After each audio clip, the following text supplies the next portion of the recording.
So, good afternoon, student.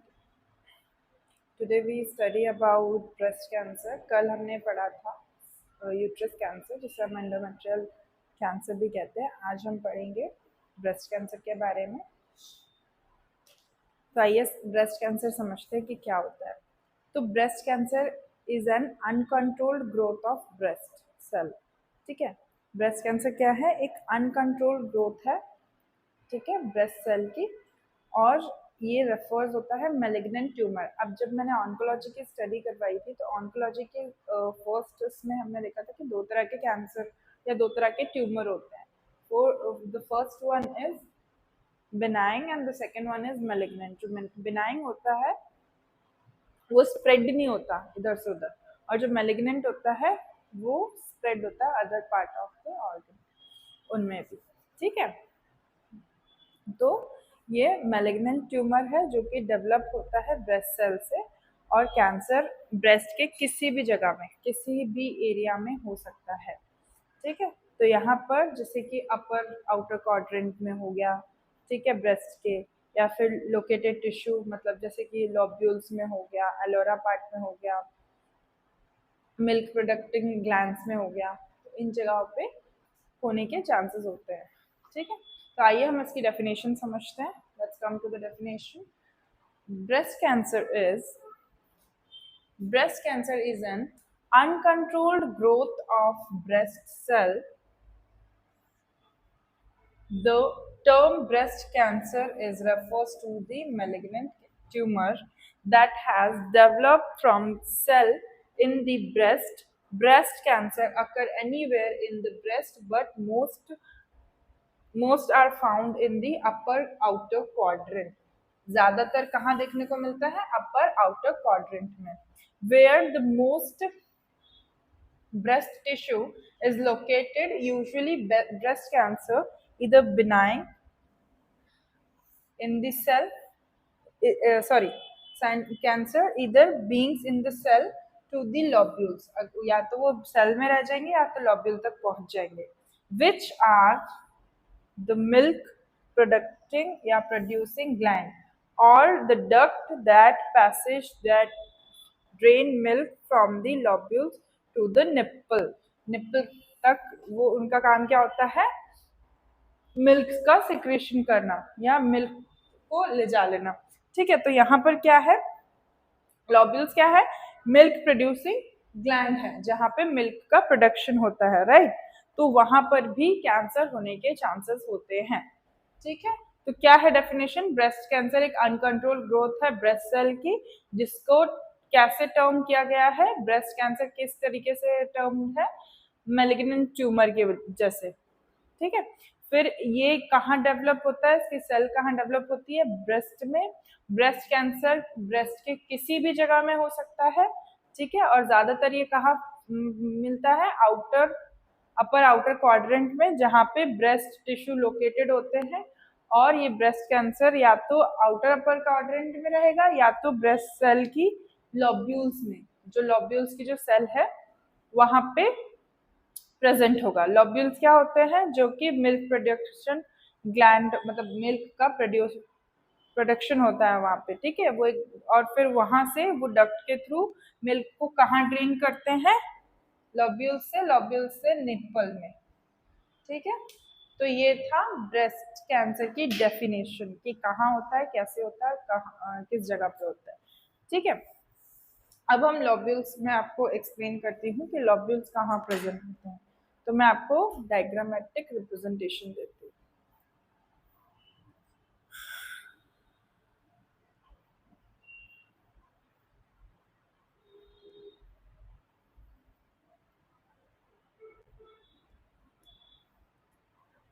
अब देखो, यहाँ पर ब्रेस्ट का डायग्राम बनाती हूँ.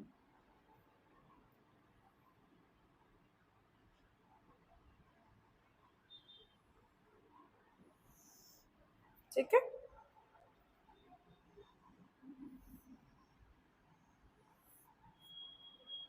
ये है breast. It is a portion of Ellora.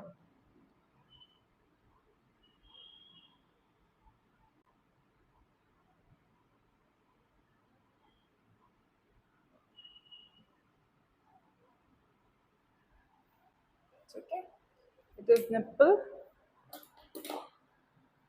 Here the lobules.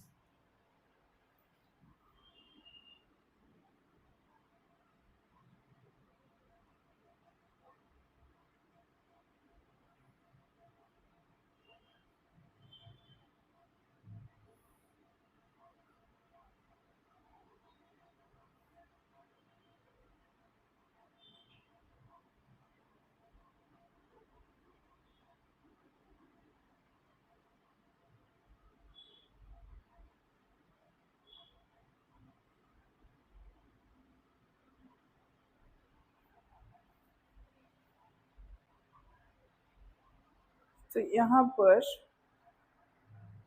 इसकी जो डक्ट है ना,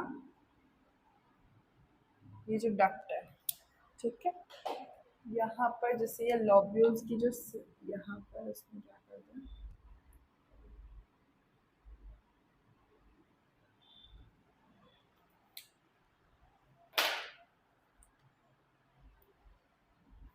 ये जो है ट्यूमर अपीयर हो गया, ठीक है, दिस इज निप्पल, ये एलोरा पार्ट है, Ellora, this is breast, this is lobules, ठीक है, and this all is breast. तो अब यहाँ पर देखो डेफिनेशन में मैंने जैसे समझाया था कि ये जो है ब्रेस्ट आंसर कैसे अपीयर हो रहा है, ये लॉब्यूल्स है, लॉब्यूल्स की डेफिनेशन के अकॉर्डिंग लॉब्यूल्स है, ये ट्यूमर कहाँ प्रेजेंट हो रहा है, लॉब्यूल्स के इस साइड में जो सेल है उसकी सेल ग्रोथ होने लगी। और अगर ब्रेस्ट कैंसर होता है, अगर लॉब्यूल्स में नहीं होता, तो ब्रेस्ट कैंसर अगर किसी अलग पार्ट में होगा, सपोज यहाँ पर हो गया निप्पल में, तो निप्पल है ना डाउनवर्ड डायरेक्शन में हो जाएगा, मतलब निप्पल ऐसे होता है, ठीक है, इस तरह इस तरीके से ऐसा होता है, पर ये निप्पल कैसे हो जाएगा, ऐसा, जो निप्पल का जो फेस है वो डाउनवर्ड डायरेक्शन में हो जाएगा ब्रेस्ट कैंसर के टाइप में, अगर निप्पल साइड में होता है तो, ठीक है। तो ये था ब्रेस्ट का एग्जाम्पल कि किस तरीके से होता है। अब हम इसके बात करते हैं इसके रिस्क फैक्टर के बारे में। इसके रिस्क फैक्टर क्या होंगे, ठीक है, तो क्या क्या हो सकते हैं, सबसे पहला आएगा इसका रिस्क फैक्टर एज,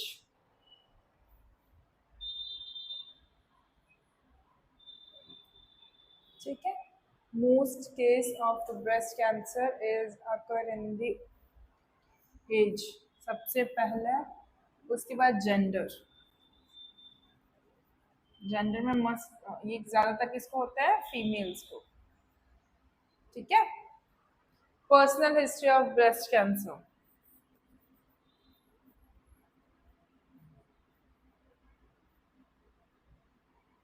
चांसेस हैं कि अगर एक तरफ के ब्रेस्ट में हुआ है तो दूसरे तरफ के ब्रेस्ट को भी कॉज कर सकता है, ठीक है। Next family history,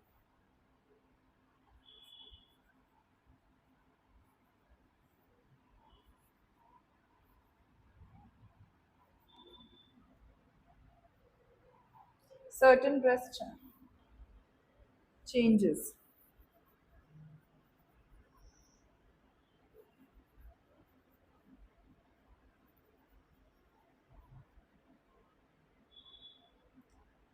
gene changes, BRCA1 or BRCA2, gene changes, BRCA1 और ब्रेस्ट, इस BRCA मतलब होता है ब्रेस्ट कैंसर स्टेज 1 और ब्रेस्ट कैंसर स्टेज 2, है ना। तो जीन चेंजेस कैसे होंगे, and BRCA2, okay, here the reproductive and menstruational history is calculated, reproduction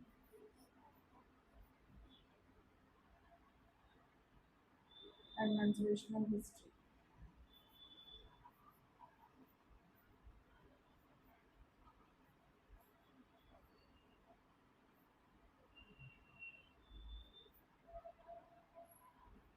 Radiation therapy.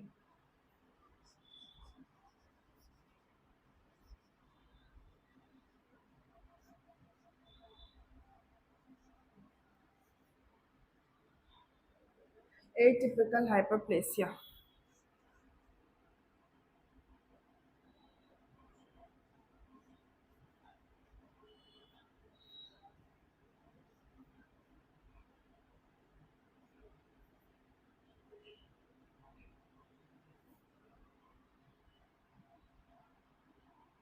फिर हार्मोन रिप्लेसमेंट थेरेपी.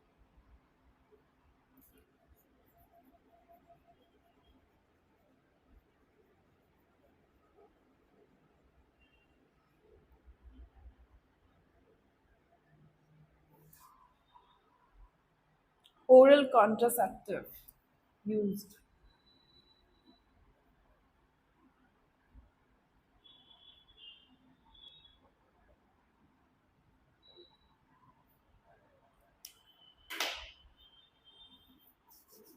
ओवरवेट और ओबीज के में भी होता है, तो ये थे इसके रिस्क फैक्टर. क्या क्या है? हार्मोन रिप्लेसमेंट थेरेपी की वजह से हो सकता है.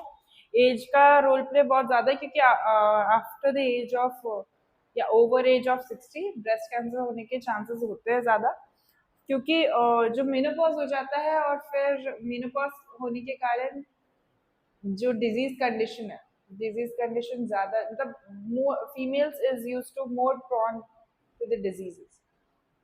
सो दैट एज का फैक्टर बहुत मैटर करता है. फिर ओरल कॉन्ट्रासेप्टिव का अगर यूज ज्यादा हुआ है तो जेंडर इसलिए मैटर करता है कि ज्यादातर ये फीमेल, बहुत ही रेयर कंडीशन में ये मेल्स को देख के उसमें देखा जाता है, नहीं तो ये फीमेल्स में ही ज्यादा होता है. फिर पर्सनल हिस्ट्री के साथ भी, है ना, अगर पर्सनल हिस्ट्री है तो, अगर पहले हुआ है तो. फिर फैमिली हिस्ट्री, फैमिली में किसी को हुआ है तो. फिर सर्टेन ब्रेस्ट चेंजेस मतलब कि जैसे ब्रेस्ट की कोई सर्जरी हुई है तो उसके उससे रिलेटेड. जीन्स अगर चेंज होते हैं तो, ठीक है. फिर रिप्रोडक्टिव और मेंस्ट्रुएशनल हिस्ट्री, अगर मेंसेस है नहीं है, या रिप्रोडक्टिव हिस्ट्री कैसी है तुम्हारी, कि प्रोडक्शन कैसा, रिप्रोडक्शन साइकिल कैसी है. फिर रेडिएशन थेरेपी, किसी रेडिएशन थेरेपी की वजह से वहां पे कार्सिनोमा सेल का हो जाना, ठीक है. फिर ए टॉपिकल हाइपरप्लेसिया है. एटिपिकल हाइपरप्लेसिया मतलब होता है एक डिजीज कंडीशन एक तरह की, उस कंडीशन में ब्रेस्ट कैंसर होने के चांसेस होते हैं, राइट. तो अब हम बात करते हैं इसके क्लिनिकल मैनिफेस्टेशन की. क्लिनिकल मैनिफेस्टेशन में क्या आएगा? लंप थिकनिंग आएगी, ठीक है, ब्रेस्ट के अराउंड में और अंडर आर्म एरिया में. क्या होगा इसका clinical manifestation? Clinical manifestation is also known as sign and symptoms.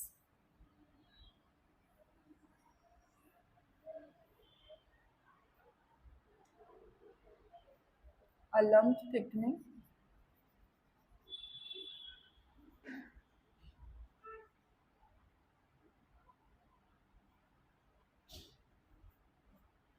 lump thickening in or near the breast, मतलब अंडर और near the breast,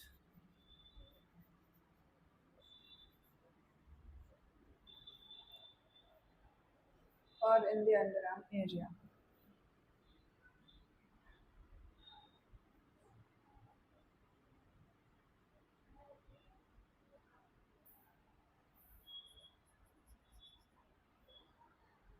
Underarm area, a change in the size and shape of the breast.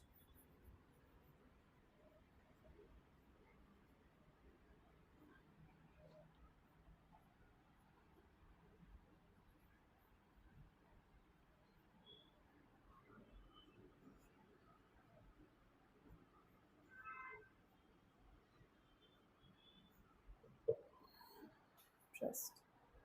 Skin irritation and dimpling.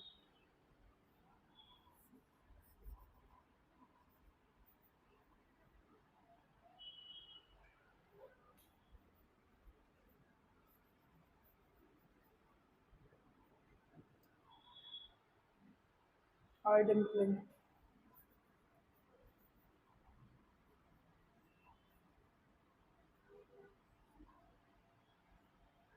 Breast pain.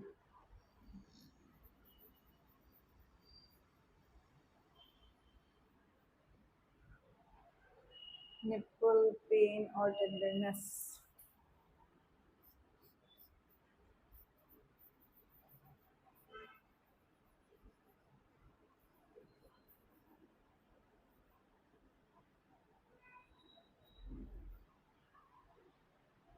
A nipple turned inward into the breast.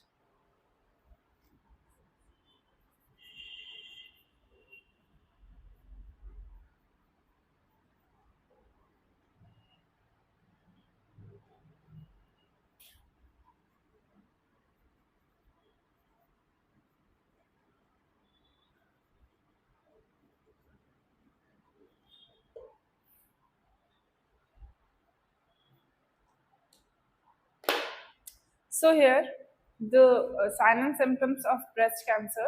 We'll discuss about it.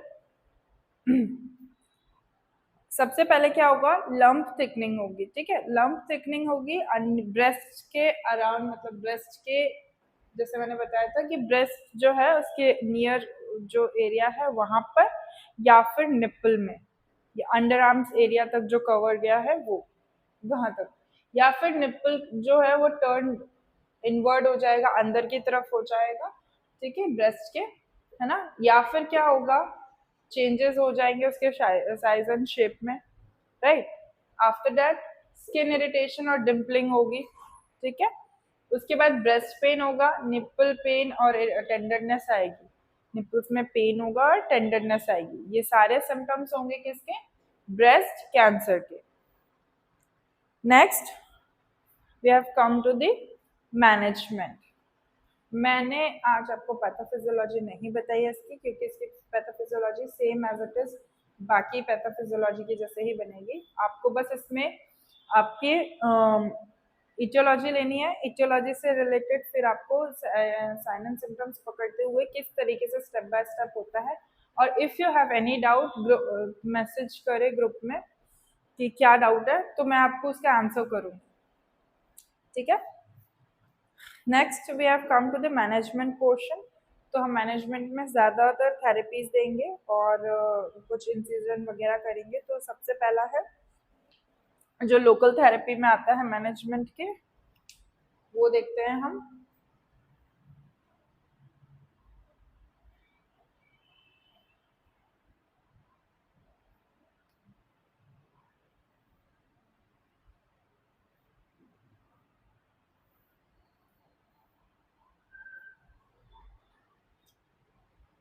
सबसे पहला local therapy, इसके अंदर क्या आएगा, local therapies में आएगा आपका specific area में जो है, मतलब ट्रीटमेंट्स जैसे रेडिएशन थेरेपी देंगे, ठीक है, जिससे कि सेल कैंसर डिस्ट्रॉय हो जाए। किसी स्पेसिफिक रीजन में ब्रेस्ट के हम रेडिएशन थेरेपी देंगे, जिससे कि वो कैंसरस सेल है वो क्या हो जाए, डिस्ट्रॉय हो जाए, ठीक है, to kill the cancerous cell. नेक्स्ट हम क्या देंगे, मैसेक्टॉमी करेंगे। मैसेक्टॉमी मतलब होता है कि ब्रेस्ट को रिमूव करना, ठीक है, मैसेक्टॉमी,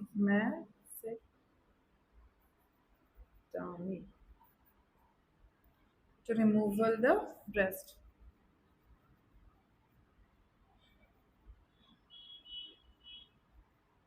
ओके, मैसेक्टॉमी। फिर lymph node dissection. Lymph node मतलब जो जहाँ पे लिम्फ है वो हट जाए, ठीक है।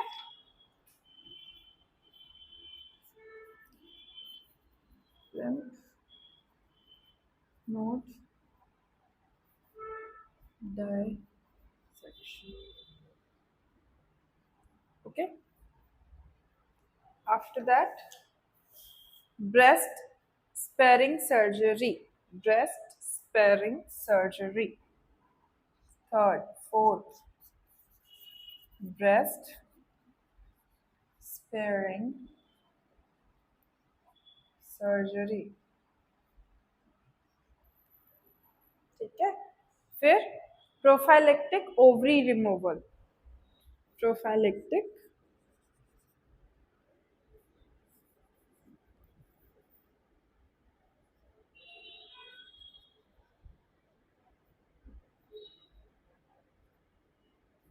ठीक है, ये था इसका मैनेजमेंट. और फिर एक सिस्टमिक थेरेपी देंगे.